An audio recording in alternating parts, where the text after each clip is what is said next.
Il y a beaucoup d'investisseurs en tout cas ceux qui le font massivement et vraiment, ils continuent d'investir même dans les périodes où les taux sont hauts, ils s'arrêtent pas pour ça, quoi. C'est-à-dire que c'est plus, on le dit souvent, mais c'est plus impactant de commencer à investir tôt.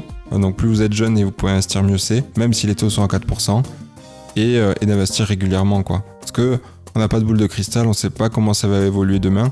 Donc si vous attendez que les taux baissent pour investir et que les taux ils baissent que dans 5 ans, je dis n'importe quoi, hein, c'est hypothétique, mais ça risque de baisser avant. Mais si vous attendez dans 5 ans, ben en fait ça fait 5 ans où vous auriez pu potentiellement avoir du cash flow, amortir du capital et vous enrichir, quoi. Et gagner en expérience aussi.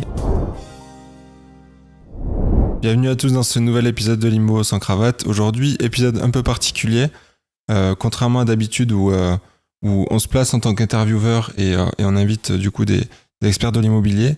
Cette fois-ci, on fait un épisode un peu hors série où on sera que tous les 2 mois, Alex. Où on va vous parler du process, on va dire, pour investir. On va faire un épisode un peu plus axé pour les débutants, pour décortiquer un peu une opération immobilière, d'investissement immobilier, voir comment ça se passe et peut-être parler de nos parcours pour que vous puissiez... pour que ça puisse vous donner des idées, tout simplement. Oui, parce qu'il faut dire qu'on a des parcours assez spécifiques, notamment dans nos investissements. Aujourd'hui, on a investi et on continue d'investir alors qu'on n'a pas le fameux CDI dont tout le monde parle. Donc, il y a d'autres solutions. C'est ça, donc on va parler de tout ça. On va peut-être aussi parler un peu de sans cravate. Tout ça dans un épisode un peu hors série. Si c'est pas déjà fait, je vous invite vivement à vous abonner et à noter le podcast 5 étoiles si celui-ci vous plaît. Et puis on reviendra très fort à la rentrée avec plein de nouveaux invités. Il y a du lourd qui arrive. Ouais, plein d'invités intéressants et on continue à développer le podcast pour que vous ayez toujours plus de contenu et de choses intéressantes à écouter. Et merci beaucoup à vous parce que si ce podcast continue aujourd'hui, et en croissance, c'est grâce à vous, donc merci à vous. Bon, sur ce, on va démarrer l'épisode. Du coup, Alex, d'habitude on demande aux invités de se présenter. Donc toi, on sait que tu t'appelles Alex, mais comment t'es arrivé dans l'investissement immobilier? À quel âge t'as commencé? Comment ça s'est fait? Wow. Alors là, il va y avoir un petit chemin. Je vais essayer de faire assez court. Alors, j'ai commencé à investir dans l'immobilier à l'âge de 19 ans. Alors, pour être vraiment précis, c'est que j'ai eu ma première offre d'achat acceptée à 19 ans. J'ai signé un compromis, mais j'ai été propriétaire officiellement à l'âge de 20 ans. Ok. Donc voilà, ça c'est pour la petite histoire. Après, comment je suis tombé dans l'immobilier? Alors déjà, c'est par mon père. Mon père a, on va dire, toujours investi en bon père de famille. Il avait acheté quelques biens immobiliers pour se constituer un patrimoine, tout simplement, sans aller dans l'optimisation ou dans l'achat régulier, en fait. Et ça m'a toujours plus ou moins intéressé de loin. Et c'est vers mes 16 ans où j'ai commencé vraiment à rentrer dedans, à m'intéresser de plus en plus à l'architecture et au patrimoine. Et derrière, après, du coup, pour mes études, j'ai fait une école de commerce, donc TBS, à Toulouse. Et en 3e année, il fallait choisir une spécialisation. Donc j'hésitais entre digital marketing ou spécialisation IMO. Et j'ai fait du coup un stage au Canada pendant 3 mois dans une start-up. Sur le digital marketing et je me suis vite rendu compte que mes compétences en web étaient catastrophiques. Oui, après elles auraient pu être développées au final. Elles auraient pu être développées, mais finalement j'avais plus d'appétence pour l'immobilier. Exactement. Quoi. J'avais beaucoup plus d'appétence pour l'immobilier. Dans l'immobilier, j'ai jamais voulu être entre guillemets agent immobilier, faire de la transaction.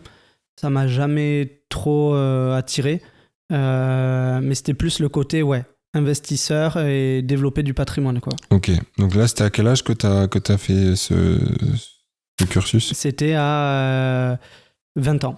20 ans, ok. Ouais, 20 ans, je rentrais je crois en 3e année. Donc ça veut dire que quand tu as choisi ta spécialisation, tu avais quand même déjà ce projet d'investissement du coup. Exactement. Donc ça veut dire que tu as dû t'intéresser à l'investissement avant ça. Ouais. Du coup, qu'est-ce qui t'a donné envie? Est-ce que t'es tombé sur, je sais pas, des vidéos YouTube Alors, je suis tombé sur des vidéos YouTube de gros, entre guillemets, influenceurs dans l'investissement à l'époque. Et j'ai lu un livre aussi, j'avais commencé à lire. J'étais pas du tout... je lisais jamais. Et là, j'avais découvert presque une passion pour la lecture. Et j'avais lu le livre, tu sais, là, Le cadran du cash flow de Robert Kiyosaki. Et j'ai dit, waouh, ok, bon, mais c'est maintenant que ça commence, quoi. Et du coup, pour rebondir sur la première opération immobilière que j'ai faite, où j'ai à 19 ans, j'ai eu la chance, faut que les personnes soient au courant aussi, et je suis totalement transparent avec ça, il n'y a aucun problème, que mon père me suive sur cette opération, parce qu'à 19 ans, voilà, tu te doutes bien que les finances, si on a 1000 euros sur son compte, c'est top, surtout en tant qu'étudiant. Alors, on y reviendra tout à l'heure, mais il y a d'autres moyens qui sont possibles, et d'ailleurs tu t'es passé par là aussi, par les prêts étudiants et tout, mais on y reviendra peut-être tout à l'heure. Carrément. Et du coup, j'ai eu la chance que mon père me suive sur l'opération. Alors il m'a fait il m'a fait totalement confiance parce que c'est moi qui ai tout fait, de la recherche, la négociation, du montage bancaire. Après, c'est lui quand même qui a porté le projet aux yeux du banquier. Ouais, financièrement. Mais financièrement, effectivement, on a fait une SCI où j'avais 90% départ et il avait 10%. Et derrière, après, sur la gestion des travaux, il m'a fait entièrement confiance et ça m'a demandé beaucoup de sacrifices sur cette première opération qui n'était pas forcément rentable d'un point de vue sur l'exploitation. Après, justement, on va peut-être pouvoir parler chiffres. Ouais. Avant de reparler sacrifices. En termes de chiffres, du coup, c'est quoi un peu les chiffres du projet? Ça t'a coûté combien l'achat, combien en travaux? Alors, c'était il y a 6 ans. T'as les chiffres en tête, ouais. Ouais, à peu près. Je crois que la maison était affichée à 70 000 euros. Ok. Je l'ai négociée à 63 000. Je crois qu'en travaux, alors on a eu des belles surprises, hein, mais on avait chiffré à peu près 30 000 euros, je crois. En tout cas, l'opération globale sur le financement, on était à 98 000 euros.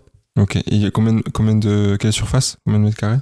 C'était 63 mètres carrés. Une maison T3, sans copro, sans jardin, une maison de ville. Voilà. Ok.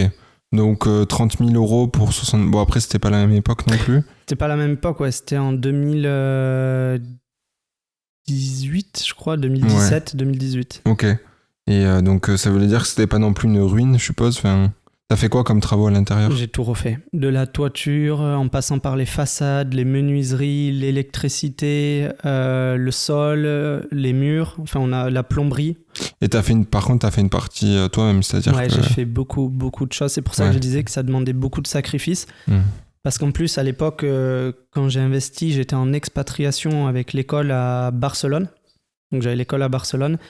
Et je remontais tous les week-ends pour faire les travaux de rénovation, du coup, pendant que mes potes allaient en boîte à Barcelone s'éclater le week-end. Moi, je rentrais, je prenais un Blablacar, 4 heures de route, et après, les week-ends, je taffais quoi dans la maison. Et ouais, c'est ça que ça demande, surtout quand on veut faire les travaux soi-même, etc. C'est beaucoup de travail. Après, c'est formateur. Ah oui, ça c'est sûr, ça a dû te driver pour ceux d'après, carrément. Ouais, c'est très formateur, c'était un choix aussi, j'aimais ça, hein. C'était pas une contrainte, hein. Pas du tout. J'aimais ça, j'avais un objectif, c'était d'investir, de bien le faire, d'apprendre le process dans son intégralité. Et c'est pour ça que je disais qu'on a eu des surprises aussi, c'est qu'on avait budgétisé 30 000 euros de travaux. Sauf que derrière, j'avais fait confiance à l'agent immobilier qui m'avait dit que la toiture était bonne. Erreur de débutant, j'avais pas vérifié la toiture à l'époque. Il y avait des chevrons à changer, enfin toute la couverture, on a repris tout de zéro. Et pour payer la voiture, du coup, j'ai dû vendre... Pour payer la toiture? Pour payer la toiture. T'as dû vendre ta voiture? J'ai dû vendre ma voiture de l'époque. Pour la petite anecdote, je n'ai pas racheté de voiture depuis. Personnellement, je pique à droite à gauche. Ouais, tu te déplaces en scoot, quoi. Ouais, j'ai le scoot après. Ok.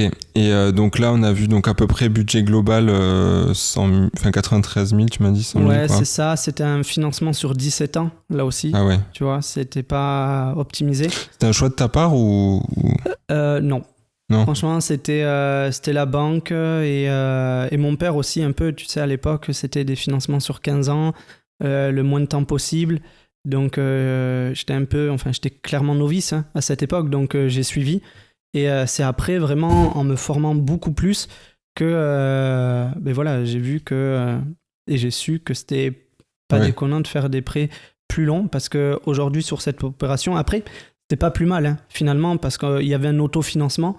Oui, ben justement, j'allais te demander, du coup, cette maison-là, tu l'as louée à une famille, quoi. Ouais. Et c'était quoi le loyer? C'était une location nue, c'était pas une location meublée déjà, et le loyer était de 640 euros. Ok.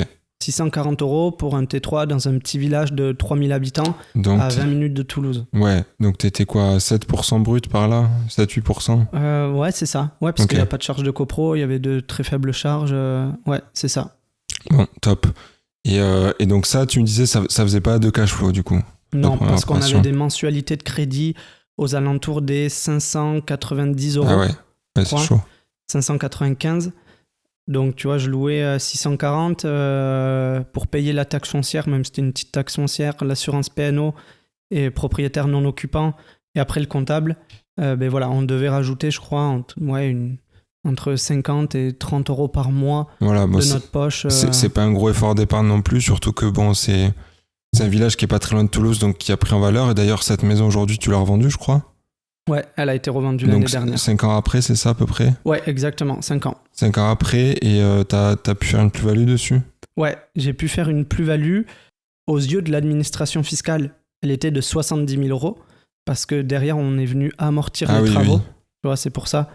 On avait déjà déduit les travaux des revenus locatifs. La plus-value réelle, on va dire, sans l'imposition, t'es à combien? On est à 30... Ouais, c'est ça, 30 000. Sans l'imposition. Donc après, tu rajoutes l'imposition sur la plus-value dessus, c'est ça? Sans l'imposition, c'est ça. Donc c'est une opération... Au final, en net, dans ma poche, avec l'amortissement du capital et tout ça, j'ai eu 30 000 euros voilà, dans ma poche, sur cette opération. Ouais, c'est quand même plutôt sympa pour quelque chose qui était à peu près à l'équilibre, comme tu disais, 30 000 euros en 5 ans pour une première opération. Pour une première opération, c'est pas mal, sachant que si après on vient le redécouper sur 5 ans, les 30 000 euros, ça fait c'est comme si j'avais pris 500 euros par mois, quoi, à peu près de cash flow. Oui, c'est ça. C'est ça, si on redistribue. Ouais, clairement. Donc voilà, on s'en sort pas mal. Ouais, et puis comme tu dis, t'étais pas encore 100% formé, etc. T'as beaucoup appris sur le tas aussi, donc... J'étais en pleine formation. Je pense que pour une première opération, il y a des gens qui ont... Ouais, il y a pire. Ouais, clairement. Et du coup, ok, donc ta première opération... Comment t'as enchaîné par la suite? Quelles ont été les prochaines étapes? Alors déjà, cette rénovation m'a pris beaucoup de temps. Je crois qu'elle m'a pris 9 mois en tout. Donc le temps du différé, on a mis en location dès que le différé était fini. Donc ça m'a pris beaucoup de temps. Et ensuite, l'année d'après, j'avais fait un prêt étudiant pour mes études, du coup. Et du coup, il me restait un peu une petite enveloppe encore de ce prêt étudiant. Et j'ai acheté des places de parking. Alors là, c'était dans le but de les revendre directement, parce que je les ai achetées vraiment pas cher. C'était à Toulouse. Et je les ai achetés, je crois que c'était 2500 euros la place, en parking en sous-sol, sécurisé. Donc j'en ai acheté 2. Il y en avait les 2 plus pourris du sous-sol. Et donc ça m'a fait, avec les frais de notaire, je crois, 6000 euros.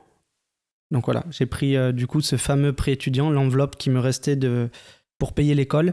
Et j'ai investi dans ces places, et derrière je les ai louées le temps de la revente un petit peu, et derrière je les ai revendus 15 000 euros. Ouais, donc un beau flip sur les places de parking. Ouais. Et là j'ai eu aussi, pour la petite anecdote encore, parce que bon, l'immobilier, rien ne se passe jamais comme prévu, et j'ai eu une récession pour lésion. C'est-à-dire... Donc est-ce que tu peux expliquer ce que c'est une récession pour lésion pour les gens qui nous écoutent? Je vais essayer de faire simple, mais en gros, pour la faire court et pas rentrer trop dans le juridique, j'avais une plus-value beaucoup trop élevée par rapport au prix auquel je l'avais acheté. Et du coup, le vendeur à qui j'ai acheté pouvait se sentir lésé sur moi, ma revente. Je crois qu'il y a quand même une notion de timing hein, là-dedans, on est d'accord. C'est parce que t'as rendu beaucoup plus cher et trop vite par rapport au moment où tu l'avais acheté. Exactement, il faut attendre 2 ans. Du coup, j'ai été bloqué pendant 2 ans et j'ai loué les places pendant ce temps-là. Ouais, ok. Mais effectivement, ça, c'est toujours pareil. On apprend sur le tas et c'est quelque chose que j'avais pas du tout anticipé. Oui, après, c'est pas quelque chose qui a dû te coûter non plus, puisque au final, tu les as loués, t'as entendu un peu. Ça a payé les charges de copro, la taxe foncière, quoi, voilà. Ouais, ok. Mais top. Et aujourd'hui, t'as changé de stratégie un peu, je crois. T'as investi dans des villes, on va dire, plus des villes de rapport. Ouais. Et tu fais pas mal de courte durée aujourd'hui. Ouais. Donc, est-ce que, sans rentrer forcément dans les détails de ces opérations-là, parce qu'après, oui. on peut pas toutes les faire, mais globalement, du coup, c'est quoi ta stratégie aujourd'hui comment tu sélectionnes tes biens, etc. Yes. Du coup, au vu de ces premières opérations, j'ai énormément appris. Je me suis énormément formé aussi au travers de vidéos YouTube, de livres, de formations, avec mon séminaire, mastermind, parcours aussi scolaire, avec la licence en droit de l'immobilier. Et après, j'ai poursuivi avec un master en aménagement et promotion immobilière qui m'ont appris pas mal de choses sur le côté financier, montage d'opérations et tout ça. Donc, derrière, j'ai changé un peu de stratégie. J'ai évolué et je suis parti sur des villes, comme tu dis, plus rentables, plus rentables tout simplement. Je me suis éloigné un peu de Toulouse, qui est un marché quand même assez élevé, avec des rentabilités faibles. C'est une autre stratégie. C'est plus un marché patrimonial que de rendement, quoi. Clairement. Et du coup, je suis allé investir dans des villes entre 10 et 70 000 habitants. Et derrière, j'ai choisi des villes quand même. Je ne suis pas allé tête baissée. J'ai étudié le marché, parce que ça, c'est très important en immobilier, vraiment d'étudier le marché. Moi, mon objectif, c'était d'avoir trois critères. En fait, j'avais 3 critères. C'était que l'investissement puisse se louer en location classique, meublée, et qui s'autofinance au minimum. Ok ? Ouais, c'est d'ailleurs... on y reviendra tout à l'heure dans la présentation de Sans Cravate, mais... Le critère numéro 1. Mais globalement, nous, c'est ce qu'on conseille aux membres qu'on accompagne, c'est pour se sécuriser...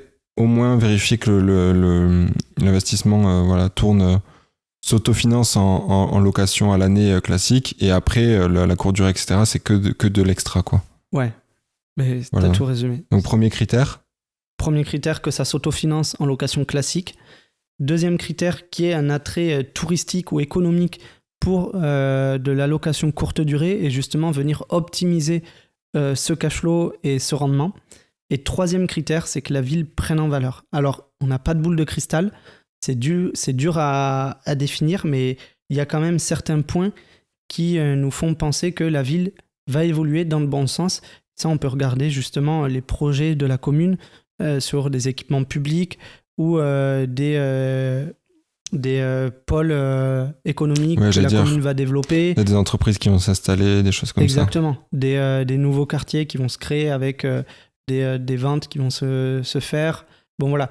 Tout ça, c'est des points à regarder. Et du coup, le troisième critère, c'est que ça soit une ville et que le bien prenne en valeur. Donc, dans des bons quartiers, ou des moyens quartiers, mais éviter les quartiers avec une mauvaise réputation. Ça aussi, c'était mon critère essentiel, parce que c'est très dur qu'un quartier avec une mauvaise réputation change de réputation, tout simplement. Ça prend des années. Donc, je voulais que si demain j'ai un problème, que je dois revendre mes biens, que ça soit assez liquide. Ouais. Oui, que tu sois pas obligé de le brader pour le revendre et tout ça. Exactement, et que ça se vende assez vite. Très bien. Parce que le quartier est demandé. Ok, très bien. Bon, déjà, ça fait 3 bons critères à prendre en compte dans vos recherches aussi, vous qui nous écoutez. Souvent, surtout quand on n'est pas trop formé ou pas trop dans le milieu, on peut avoir des préjugés ou des fausses croyances sur l'immobilier en se disant que l'immobilier c'est cher, qu'il faut beaucoup d'argent, etc. Ou en tout cas qu'il faut une très bonne situation pour pouvoir emprunter beaucoup parce que c'est cher. Toi, ces biens-là, combien ils coûtent les biens que tu achètes dans ces villes-là? Déjà, en moyenne, c'est sur toute l'opération, avec prix d'acquisition, frais de notaire, meubles et travaux, on a moins de 100 000 euros à chaque fois. Voilà. Pour des entre studio et T2. Voilà, donc c'est des petites surfaces, certes, mais c'est des biens hyper accessibles. Donc moins de 100 000 euros aujourd'hui avec les taux actuels. Donc là, à l'heure où on fait cet épisode, on est en août 2023. 2023. On a des taux aux alentours des 4% aujourd'hui. Ouais, c'est ça, 4, 5. Je pense que pour emprunter 100 000, il doit falloir avoir quoi de salaire peut-être 1700, 1800 max. Ouais, c'est ça. Voilà, donc si vous êtes dans ces situations-là, vous pouvez quand même emprunter et faire ce genre de projet, quoi. Ouais, clairement. C'est vraiment... C'est l'immobilier, ça reste quand même accessible. Et encore là, on est sur des villes, sur des projets autour des 100 000 euros, des villes quand même avec... qui sont presque à la limite d'être des villes patrimoniales. On n'y est pas encore, mais... Oui, c'est-à-dire qu'il y a des villes encore moins chères sur... Exactement, c'est ça que je veux dire. C'est qu'il y a des villes encore moins chères. Là, les villes dans lesquelles j'ai investi, on est plutôt en moyenne autour des 2300 euros du mètre carré. Donc ça commence un peu à être élevé pour aller chercher un bon rendement ou autre. Bon voilà, il faut essayer de trouver des sources d'optimisation ou avoir de belles négociations. Ouais, clairement. Il y a des villes où on est autour des 1400, 1500 du mètre carré. Et là, du coup, un studio, on peut l'avoir à un prix à 40, 50 000 euros. Ouais, c'est clair. Vois, et c'est beaucoup plus accessible encore. Ouais, oui, c'est clair. C'est clair, c'est que faut aller chercher les villes où vous pouvez investir, où c'est intéressant. Ouais, et ça, autour des grandes métropoles comme Bordeaux, Lyon, Toulouse, Marseille, Lille, bref, et j'en passe. Autour de 1h, 1h30 de chez soi, il y a des villes qui sont rentables avec des bons rapports rendement loyer, prix d'acquisition. Ouais, c'est ça, avec des bons rendements, quoi, tout simplement. Ouais, des bons rendements. Donc voilà, il faut juste s'éloigner, pas avoir le nez bloqué dans la ville où on habite, parce que certes, c'est plus pratique, mais parce que pour faire des visites, c'est plus souple, mais avec de l'organisation, derrière, on peut arriver à trouver des projets rentables très bien qui vont nous permettre de ne pas être bloqué sur la première opération. Parce que ça, c'est la peur aussi de beaucoup de personnes, d'être bloqué dès la première opération. Clairement. Et c'est d'ailleurs pour ça que le premier, il est quand même important. Parce que oui, vous avez le droit de vous tromper, etc. Mais il ne faut pas que l'erreur, elle soit, trop préjudiciable pour votre capacité d'emprunt, etc. Que si vous voulez continuer par la suite et qu'avec le premier, vous avez flingué toute votre capacité d'emprunt, que vous avez un projet qui ne sort pas de cash flow, etc., vous allez être complètement bloqué par la suite, vous allez être obligé potentiellement de le revendre. Si vous avez mal fait votre étude de marché, etc., peut-être que vous n'allez pas gagner d'argent sur la revente. Perdre de l'argent. Vous allez perdre énormément de temps, d'énergie, etc. à faire tout ça. Donc, c'est vrai que le premier, il est quand même important pour bien se lancer dans la machine, quoi. Ouais, clairement. Ouais, très bien. Et donc là, on a vu un peu ta stratégie, pardon. Ces biens-là, tu les as financés comment ? Le premier a été financé via un prêt étudiant. Et donc là, on rembourse pas encore de crédit. Enfin, on n'a pas de mensualité dessus encore pour le moment. On est encore en différé. Et au moment du différé, on vendra le bien pour solder le crédit et passer à autre chose. Et ensuite, les autres ont été financés par un financement classique. Financement classique pour les gens qui connaissent pas trop financement amortissable. Ouais, ta situation, je veux dire, aujourd'hui, t'es pas en CDI, t'as sans cravate, etc. Ouais. Qui est une entreprise quand même encore jeune. Donc, comment tu fais pour les faire financer, même dans cette situation-là, sans CDI, etc. Alors, depuis le début que j'ai commencé à investir, j'ai toujours investi alors que j'avais pas le fameux CDI que toutes les banques souhaitent pour investir. Donc, toi aussi, hein, on a des situations un peu particulières et ça ne nous empêche pas d'investir. Derrière, il n'y a pas de solution miracle. Hein. On ne va pas sortir les fonds de notre chapeau ou se faire financer. Aujourd'hui, on n'a pas 3 ans de bilan, ce que demandent les banques. Hein. Même avec un seul ou 2 bilans, on peut commencer à emprunter avec des bons bilans. Tout dépend de la situation et tout ça. Mais pour en revenir à notre cas personnel, j'ai fait une SCI avec ma copine, tout simplement. qui me suit dans les opérations, qui est impliquée. Donc, on investit à 2. Et elle a une bonne situation, elle a un CDI, tout ce qu'il faut, pas de période d'essai, avec un bon salaire. Donc voilà, derrière, on met beaucoup d'apports. Par contre, dans les projets, on ne peut pas faire, nous, de financement à 110% en incluant les frais de notaire dans le crédit. On met beaucoup d'apports. Mais déjà, il y en a un petit peu moins de ce genre de financement qu'il y a 2-3 ans. Mais oui, on n'a pas les situations rêvées pour les banquiers non plus. Donc, non. Donc, mais moi, tu vois, dans mon cas, par exemple, sur le projet que je suis en train de faire... Toi, tu as eu un bon financement.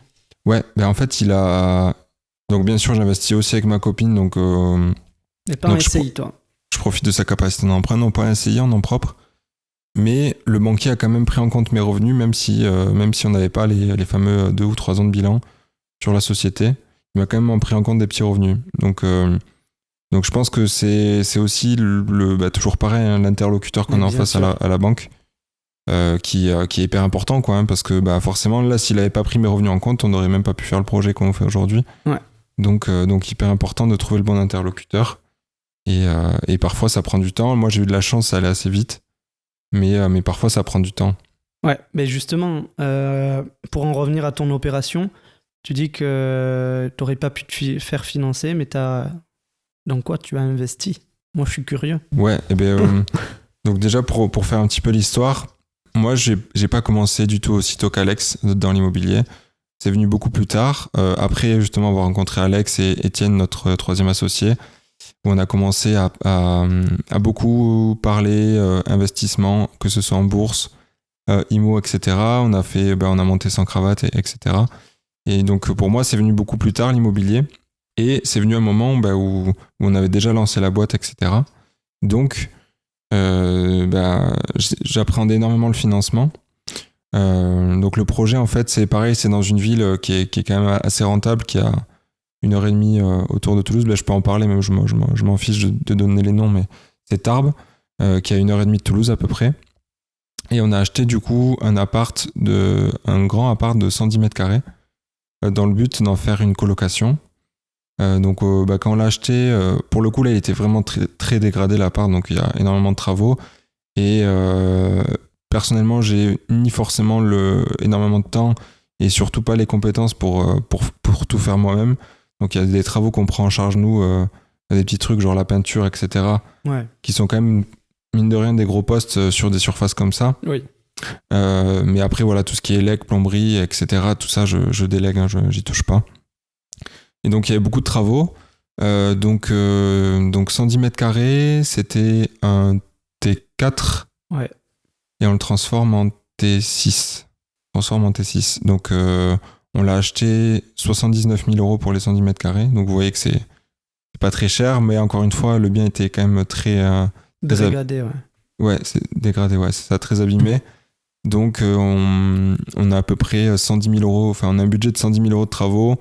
Je pense, enfin peut-être qu'on tapera pas les 110 000, en tout cas on a pris un peu plus large au cas où, parce qu'il y a toujours des surprises. Mais oui. Et donc là, on est en pleine phase de travaux et on l'a acheté en décembre dernier, là, le bien. Et là, on est en pleine phase de travaux et on compte le louer bientôt, j'espère en octobre. J'ai plein de questions. Eh bien, vas-y. Hein. Pourquoi la colocation ? Alors, pourquoi la colocation ? Alors déjà, moi, dans mes études, en fait, j'ai été longtemps en coloc pendant mes études. J'ai fait une école d'ingénieur et on avait des... Alors déjà, pendant toute ma phase de prépa, on était dans des colocs, dans des sortes de résidences étudiantes. On était 7 par coloc. Wow. Donc c'était des grosses colocs, c'était le bordel. Enfin bref, c'était vraiment... C'était pas si agréable que ça à vivre, mais le côté communauté était hyper cool. Après, bon, il y avait tout l'aspect... on était jeunes, que des mecs, ça faisait la fête, etc. Donc c'était un peu le bordel. Et après ça, quand j'étais en école d'ingé même, j'ai été en coloc toute ma scolarité en fait. Okay. En fait.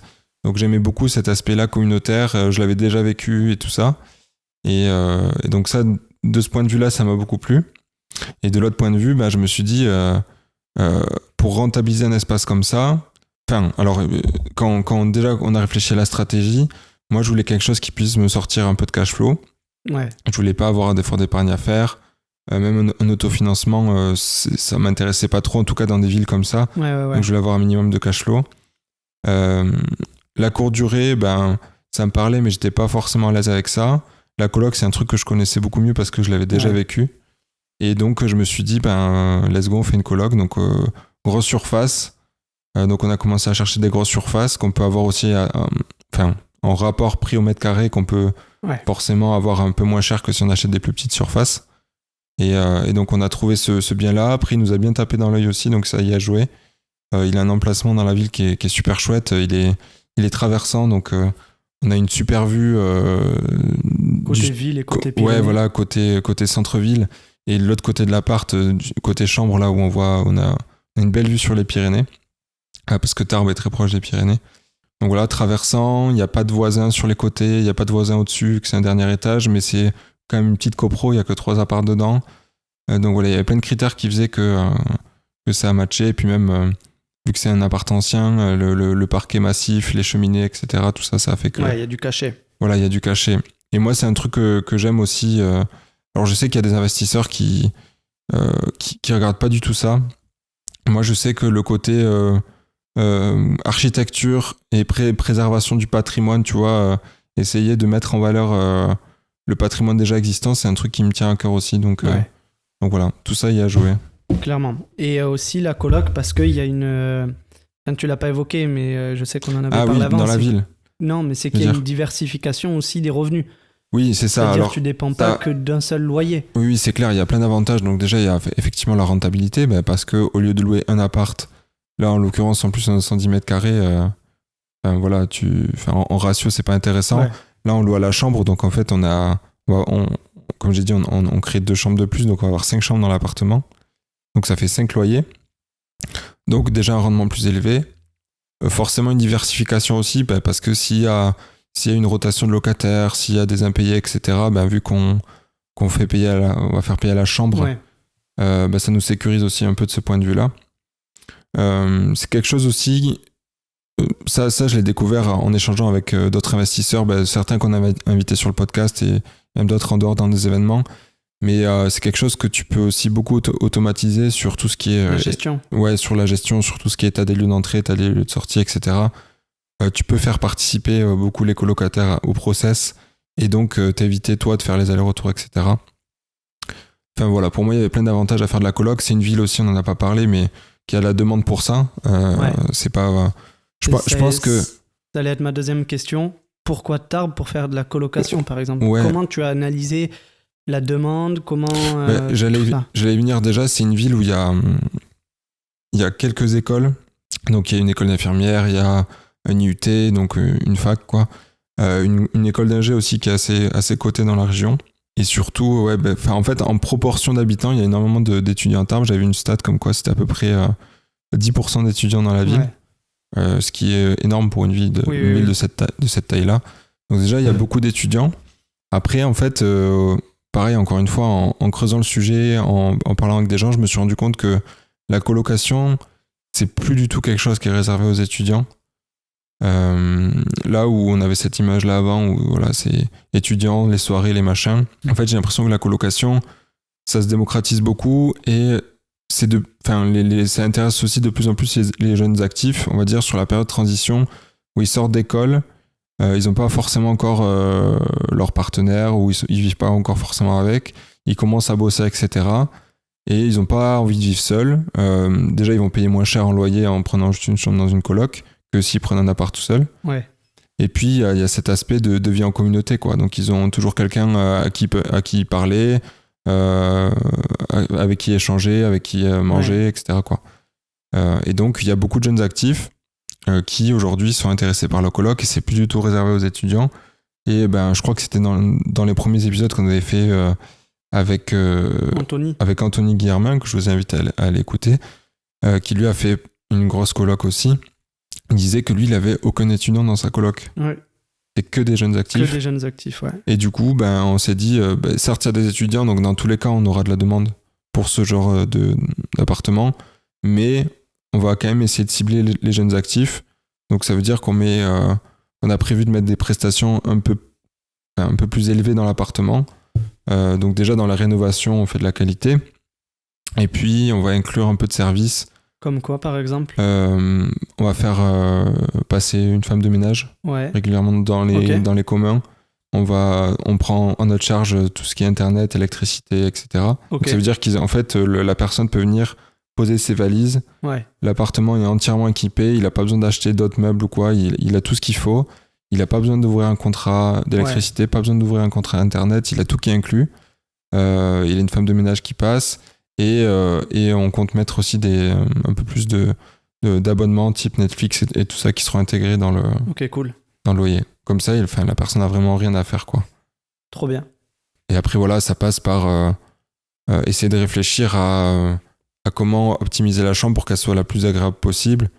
Donc là on n'a pas assez de surface pour pouvoir faire une salle de bain dans chaque chambre comme on voit dans certaines colocs. Ouais. Donc c'est pas du haut de gamme à ce point-là. Mais déjà, on a fait 2 salles de bain parce qu'une, on trouvait que ça faisait trop peu. Et puis après, les chambres, on essaie de les penser pour que ce soit des jeunes actifs ou des étudiants, donc en les rendant pratiques, en mettant des espaces où ils peuvent bosser, où ils peuvent se connecter à Internet directement dans la chambre en mettant des prises Ethernet, etc. Enfin, voilà. En plus, tu as ce recul parce que tu l'as vécu. Tu as passé toute ta scolarité en coloc, donc tu sais quels sont les points que demandent du coup les colocataires. Ce qui peut-être te manquait aussi toi quand tu étais étudiant. Donc, clairement, ça y joue forcément. Vu que je l'ai vécu, je sais un peu à quoi ils peuvent s'attendre et qu'est-ce qu'ils cherchent, quoi. Mais ça, c'est bien. Ouais, complètement, c'est un point fort. Et du coup, pour parler maintenant du financement, parce que ça, c'était le gros point. Tu te posais beaucoup de questions, tu avais peur aussi de ce financement. Ouais, clairement, en fait, le projet, du coup, en comptant... comme j'ai dit tout à l'heure, les 110 000 euros de travaux, il y avait 80 000 euros d'acquisition, plus les frais de notaire, on était quasiment à 200 000 d'acquisition. Sachant que moi, on venait de démarrer sans cravate, donc je crois qu'on n'avait même pas un an de bilan. Non, on n'avait même pas un an de bilan. On n'avait même pas un an de bilan montré à la banque. Il était en cours, quoi. Ma copine était en CDI. Et voilà, elle avait un salaire correct, mais pas mirobolant non plus. Enfin, en tout cas, elle n'aurait pas pu emprunter les 200 000 euros toute seule avec son salaire. Et donc, on a fait plusieurs banques. Et au final, là où ça a le plus matché, c'est avec la banque familiale. La banque familiale qui nous a suivis sur le projet. Moi, c'est un truc que j'aime bien conseiller. C'est commencer par la banque qui vous connaît le mieux. Bien sûr. Parfois, ça va pas le faire, hein, donc il faudra aller voir ailleurs. Mais là, en l'occurrence, il nous a fait confiance. Alors, on n'y est pas allé non plus les mains dans les poches, hein. Donc on avait très bien préparé notre dossier. On avait fait une étude de marché hyper complète, etc. Moi, on l'a pas évoqué, mais j'ai bossé un petit peu en banque d'affaires avant qu'on monte sans cravate. Et donc, j'avais l'habitude de monter ces dossiers de financement-là, de savoir comment les présenter, etc. Donc voilà, après, j'ai tout déroulé devant le banquier, combien ça allait nous coûter, combien il y avait en travaux, combien on allait pouvoir le louer. Je lui ai montré entre guillemets, des preuves de ce que j'appuyais, qu'on allait pouvoir le louer à ce prix-là. Voilà, qu'on était à peu près sécurisé sur la location, etc. Et puis voilà, il nous a suivis sur le projet. Donc en fait, il m'a pris en compte des petits revenus. Parce que même si ça faisait pas un an de bilan, voilà, on avait des petits revenus. Et je crois que il a quand même minoré le revenu que j'avais. Mais il m'a pris quelque chose comme 800 ou 1000 euros de revenus par mois. Qu'on a pu ajouter à ceux de ma copine. Et là, on a pu emprunter les 200 000. Ok, bon, c'était aussi pile avant l'augmentation la forte augmentation des taux. Ouais, ça avait déjà commencé un peu. Disons que je pense que l'augmentation des taux, ça a dû commencer à peu près printemps 2022. Ça a dû commencer... Ouais, c'est ça, légèrement. Commencer à ce moment-là. Nous, on a acheté en décembre et on a dû avoir le financement en novembre, par là. Et on a eu... alors en TAEG, donc assurance comprise, on a eu du 2,4, je crois. Ouais. 2,4 sur 25 ans, 2 ans différés. Ouais, c'était un peu royal. Et après, c'était pas du 110%, mais on a mis juste les frais de notaire en apport, donc franchement, c'était hyper correct, quoi. Ouais. Franchement, vu de la situation, voilà, du fait qu'on ne soit pas non plus en CDI. Non, franchement, c'est royal quand même. Ah ouais, je m'attendais pas à avoir des conditions aussi amicales, quoi, au vu de la situation. Et voilà, donc bon, vous voyez que déjà, novembre-décembre, on l'a touché à ce prix-là. Là, aujourd'hui, 6 mois après, allez, un peu plus, 8 mois après, on est déjà sur des taux à 4. Moi, Oui. Enfin, voilà, c'est plus compliqué. Enfin, c'est plus compliqué. C'est plus cher aujourd'hui d'emprunter et ça C'est plus continue cher et d'augmenter. ça augmente les mensualités. Du coup, ça réduit aussi le cash flow qu'on peut espérer sur les Complètement. biens. Ouais, complètement. Donc- En fait, ça rend le coût de la dette plus cher. Donc, Ouais. Et clairement, c'est d'autres stratégies. bah, justement, toi, comment tu vois un peu le marché actuel? Est-ce que tu continues de tes recherches? Est-ce que tu continues d'investir? Et comment tu vois le marché actuel? Qu'est-ce qu'il faut faire pour investir correctement en 2023, quoi? Alors déjà, oui, je continue toujours d'investir. Pour moi, c'est juste une fausse excuse, l'augmentation des taux. Alors oui, elle est présente, mais derrière, le coût de l'inaction, de ne rien faire, c'est, entre guillemets, on ne peut pas le chiffrer, mais ça coûte beaucoup plus cher que de ne rien faire, au final. Donc, Ça coûte plus cher de rien faire, oui, que d'investir à 4%, quoi. Mais ouais, C'est ça que tu dis. mais clairement. Parce qu'on se crée du patrimoine, il y a un enrichissement latent qui est capitalisé chaque mois. Donc, passer à l'action, pour moi, ça reste une priorité, malgré l'augmentation des taux. Et pour ça, effectivement, j'ai changé de stratégie. Donc, c'est-à-dire que avant, sur une location classique, j'arrivais à avoir du cash flow. Qu'il était faible, mais ça dégageait du cash flow avec mes marges de sécurité et tout ça. Tout était nickel. Aujourd'hui, en location classique, sur les biens sur lesquels je me positionne, dans des villes toujours rentables, hein, aux alentours des 1800, 2300 euros du mètre carré, j'ai plus de cash flow positif. Clairement, j'arrive même plus à avoir un autofinancement avec l'augmentation des taux. Parce que je mets à chaque fois dans mes bilans des taux à 4,5 aujourd'hui, là en août 2023. Si je mets des taux à 2 ou 2,5, là je repasse en cash flow positif. Ouais, bien sûr. Donc comme tu dis, le coût de la dette est plus cher. Derrière, j'utilise d'autres stratégies. Par exemple, je vais partir sur des bails mobilité à des étudiants par exemple, ou des personnes qui sont en mission pendant 5-9 mois. Et après, je vais exploiter l'été en location courte durée, justement pour essayer d'avoir un autofinancement ou un petit peu de cash flow. Je suppose qu'aussi ça joue à l'acquisition. Peut-être que tu vas négocier un peu plus agressivement qu'il y a quelques mois, quoi. Ouais, clairement. Surtout qu'aujourd'hui, là encore, je me suis positionné sur un bien la semaine dernière. Je suis en cours de compromis sur un autre bien où j'ai eu une offre d'achat acceptée en juin. Donc je continue toujours d'investir, mais les négociations sont plus importantes. Effectivement. Surtout que généralement, je parle pour mon cas personnellement, c'est des biens qui sont retournés à la vente, qui avaient déjà été vendus, mais les acquéreurs n'avaient pas eu leur financement, les derniers acquéreurs. Donc derrière, quand on arrive avec une situation stable, alors stable, bon. Tout est relatif. Voilà, tout est relatif, mais quand, entre guillemets, maintenant on a l'expérience, on peut se permettre de négocier et d'avoir des projets qui vont au bout, quoi. Ouais, clairement. Et là, on parlait de l'augmentation des taux, mais du coup, en termes de marché en règle générale aussi, ce qu'on remarque, c'est que les acheteurs se font beaucoup moins prêter, quoi, se font beaucoup moins se financer. Ouais, clairement. Ce qui veut dire que les vendeurs ont du mal quand même à vendre. Bon, ça dépend des secteurs. Il y a des secteurs toujours aussi demandés, mais on va dire de manière globale, les vendeurs ont du mal à vendre. Ouais. Parce que ils ont des opérations des gens qui se font pas financer, des opérations qui pètent, etc. Les agents immobiliers, pareil, hein, c'est un peu la galère. Les notaires, voilà, pareil, ils remarquent qu'il y a beaucoup de dossiers qui pètent. Alors, il y a quelques mois, c'était surtout dû au taux d'usure quand même, que les financements étaient refusés. Je crois que ça a été bien amélioré, ça, sur le calcul du taux d'usure. Maintenant, les gens sont plus trop bloqués par ça. Mais globalement, en fait, c'est ce que les gens disent beaucoup. D'ailleurs, il y en a beaucoup. Moi, j'échange sur Insta avec des gens qui me disent que pour eux, c'est pas le moment d'investir parce que les prix sont hyper élevés et les taux sont hauts. Et qu'il n'y a pas eu trop encore de correction du marché au niveau des prix. Est-ce que toi, c'est quelque chose que tu as observé ou... Alors, déjà, pour moi, je pense qu'il ne va pas y avoir de crash immobilier. Alors, non, mais sans parler de crash, quoi, sans parler de crise. il va y avoir une petite baisse. Mais dans toutes les crises immobilières, ce qu'on a constaté, c'est une baisse en volume des ventes. Et c'est ce qui se passe aujourd'hui.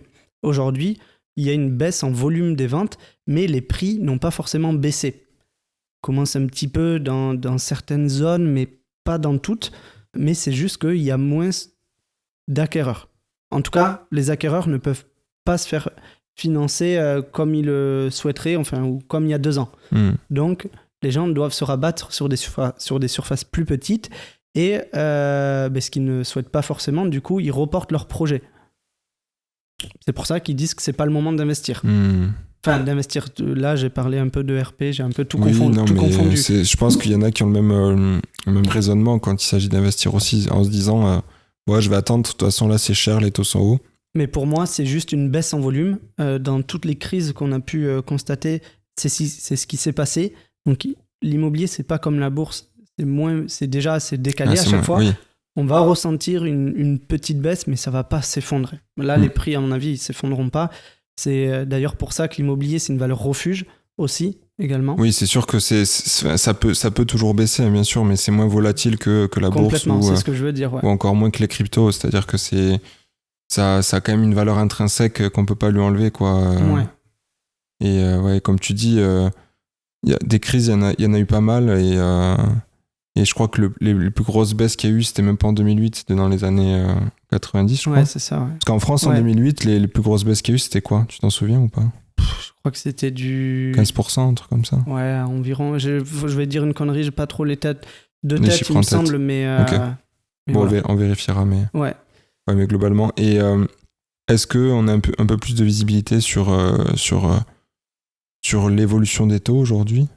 Alors là, j'ai pas de boule de cristal. L'évolution des taux, je sais pas aujourd'hui. Je sais que moi, sur mes opérations, pour justement dégager un peu de cash flow, je mets plus d'apport. Clairement, aujourd'hui, je suis entre minimum 10% à 20% d'apport sur mes projets d'investissement immobilier locatif. Ouais. Bah, c'est logique, hein, quand la dette est aussi chère. C'est même intéressant de mettre un peu plus d'apport qu'à l'accoutumée, quoi. Parce que de toute façon, ce que vous n'allez pas mettre en apport, vous allez payer vachement d'intérêt dessus. Ouais. Donc voilà. Mais après, de toute façon, pour moi, tant que l'opération est rentable, c'est-à-dire tant que la rentabilité elle dépasse le coût de la dette, vous enrichissez clairement. Automatiquement, quoi. Donc, et puis, si on prend l'opération dans sa globalité, si on estime que dans 5 ans, toujours on n'a pas de boule de cristal, mais qu'il va y avoir une évolution des prix de l'immobilier, même si elle est minime, derrière on aura amorti du capital. Mais déjà, on aura amorti. Ouais, donc même si, admettons, on revend à 0 dans 5 ans, on partira pas les mains vides. Ouais, c'est clair. C'est clair. C'est pour ça que il y a beaucoup d'investisseurs en tout cas ceux qui le font massivement et vraiment, ils continuent d'investir même dans les périodes où les taux sont hauts, ils s'arrêtent pas pour ça, quoi. C'est-à-dire que c'est plus, on le dit souvent, mais c'est plus impactant de commencer à investir tôt. Donc plus vous êtes jeune et vous pouvez investir, mieux c'est, même si les taux sont à 4%, et d'investir régulièrement, quoi. Parce que on n'a pas de boule de cristal, on sait pas comment ça va évoluer demain. Donc si vous attendez que les taux baissent pour investir et que les taux ils baissent que dans 5 ans, je dis n'importe quoi, hein, c'est hypothétique, mais ça risque de baisser avant. Mais si vous attendez dans 5 ans, en fait ça fait 5 ans où vous auriez pu potentiellement avoir du cash flow, amortir du capital et vous enrichir, quoi. Et gagner en expérience aussi. Et gagner en expérience, parce qu'en fait oui, plus on délaye le premier pas, et plus et plus on met du temps à prendre. Je suis beaucoup plus à l'aise maintenant sur les opérations, c'est normal. Que ce soit surtout sur la recherche, l'optimisation, les travaux, le financement, l'exploitation, que sur ma première opération où j'ai dû vendre ma voiture, quoi. C'est normal. Et ça je pense que c'est un truc général dans tous les domaines, mais vous pouvez faire toutes les formations du monde, il n'y a rien qui remplacera une vraie expérience et le passage à l'action. Vous allez apprendre 15 fois plus sur un projet que sur une formation, et c'est normal, clairement. En fait, c'est la connaissance, il faut l'appliquer pour qu'on l'intègre vraiment, surtout dans l'immobilier où chaque projet est différent, chaque projet a ses spécificités, contexte à prendre en compte, la ville, il y a plein de choses. peut y avoir Ouais, des c'est clair. problèmes de copro, des problématiques d'urbanisation, enfin d'urbanisme, enfin, voilà, plein de choses, des problèmes techniques. Et en soi, un investisseur, c'est quoi? C'est résoudre des problèmes, Ouais, c'est ça, c'est que ça même. vraiment. Donc, c'est comme un entrepreneur. D'ailleurs, il y a beaucoup de personnes qui font le rapprochement entre l'entrepreneuriat et l'investissement immobilier. C'est une sorte d'entrepreneuriat, C'est clair, être investisseur. finalement, c'est gérer un projet de A à Z, coordonner des différents corps de métier pour que le projet aille au bout. Donc, ça. Et pour toi, quel est le plus gros point en investissement immobilier, le point le plus important pour venir sécuriser son projet? Pour moi, je dirais c'est sur le prix d'acquisition. Bon, après, il y a toute une partie à étudier sur les loyers, le rendement, etc. Mais pour moi, si on veut vraiment éviter de faire des grosses conneries, on prend le prix d'acquisition, on y ajoute le budget travaux qu'on compte y mettre avec les frais de notaire. On regarde combien ça fait au prix total par mètre carré, donc en divisant le prix total par la surface, ça nous donne un nombre. Et pour moi, il faut que ça dépasse pas le prix moyen au mètre carré de la ville. Ouais, ok. Comme ça veut dire qu'avec un bien neuf, puisqu'on l'aura rénové, enfin pas neuf, mais en tout cas un bien rénové propre, on a un prix qui est inférieur ou égal au prix moyen au mètre carré, ce qui veut dire que on est à peu près sûr de pouvoir le revendre à ce prix-là si on a besoin de le vendre demain. Ouais. Et du coup, pour moi, ça sécurise dans le sens où on est sûr de ne pas avoir acheté trop cher ou voilà, si on a besoin de le revendre, pouvoir le revendre rapidement au prix du marché, voilà, sans perdre d'argent. Pour moi, c'est le truc minimum à vérifier. Ouais. Quoi. Mais c'est ce qu'on fait, nous, dans nos opérations. On fait dans nos OP, c'est ce qu'on conseille à nos membres chez Sans Cravate. Voilà, pour moi, ça permet de se sécuriser un petit peu. Quoi. Ouais. Et d'ailleurs, on n'a pas trop parlé de Sans Cravate, du coup, finalement, on arrive presque à la fin de cet épisode. Du coup, bon, je connais déjà la réponse, mais on va faire poser la question pour nos auditeurs. Du coup, Sans Cravate, ça a démarré comment? C'est quoi? Alors, Sans Cravate, c'est une longue histoire. C'est déjà l'histoire de trois potes. Trois potes qui sont passionnés par l'investissement, que ce soit sur les marchés financiers ou l'immobilier et l'entrepreneuriat en général. Clairement, c'est ça. Au début, du coup, on a commencé avec Thibaut et Étienne aussi, notre troisième associé. On avait créé une association, donc une assoce. Oui, loi 1901, voilà. But non lucratif. Classique, justement pour avoir quand même une petite structure, parce qu'on organisait des événements type soirée after work, séminaire. Voilà, aussi. des petits séminaires aussi au début, justement sur l'investissement en bourse et en immobilier. Donc, ça, c'était il y a 3 ans à peu près. On animait aussi un blog où on écrivait des articles toutes les semaines, que ce soit sur les marchés financiers ou sur l'immobilier. On a eu aussi exactement une chaîne YouTube où là, c'était beaucoup plus axé sur la bourse et les marchés financiers que Étienne animait. Ouais, voilà. Big up à Étienne d'ailleurs si nous écoute. Yes. Et du coup, tout ça a mûri. Donc là, c'était dans la phase de nos études. Et ensuite, à la sortie de nos études, à tous les trois, on a souhaité avancer et un peu structurer et voilà, créer une boîte justement ensemble dans cette partie qui concerne l'investissement immobilier. C'est ça, et puis on a... En fait, à l'époque, on organisait des petits séminaires, etc. Déjà, des gens étaient venus nous voir pour savoir si on pouvait leur donner des conseils, les accompagner sur leurs projets, etc. Donc c'est un peu de là que finalement l'idée de ce qu'est Sans Cravate Immobilier aujourd'hui s'est développée, quoi. Donc en fait, on accompagne les gens, c'est, on va dire, une sorte de format hybride entre de la formation et du coaching, et on accompagne les gens de A à Z dans leur projet, de la recherche, en passant par l'acquisition, la négociation, le financement. Le bilan financier. C'est ça. L'exploitation. La fiscalité. Voilà, vraiment de A à Z, on accompagne les gens dans leur projet d'investissement immobilier. Souvent leur premier, d'ailleurs. Ouais, clairement, on co-construit le projet avec eux. C'est ça. Et puis on est avec eux à chaque étape pour pour qu'ils soient jamais seuls, en fait, qu'ils aient toujours des réponses à leurs questions, surtout la durée du projet. L'accompagnement, ça dure combien de temps, Thibaut? Tu le sais pas? Je me pose la question. L'accompagnement, en fait, il est jusqu'à la mise en location du bien. Ok.